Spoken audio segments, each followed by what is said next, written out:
Gopal, he goes over to that plank of wood, Rupa Goswami is describing, and he goes to pick it up. Oh, it's very heavy. And he's struggling with his little baby, tender, chubby little, fat little baby body, Gopal. He leans over. But he's very determined to do that seva, to please his father. So then he goes to another side of the board. Maybe the long plank or board weighs less on the other side. So he goes over. Very heavy, can't move.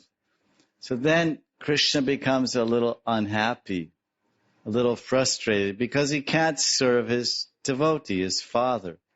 They can't make him happy. So what does Krishna do? He starts flapping his arms. Rupa Goswami says he starts going like this. Then Nanda Maharaj came and picked him up and kissed him and rubbed his head and said, that's okay, don't worry.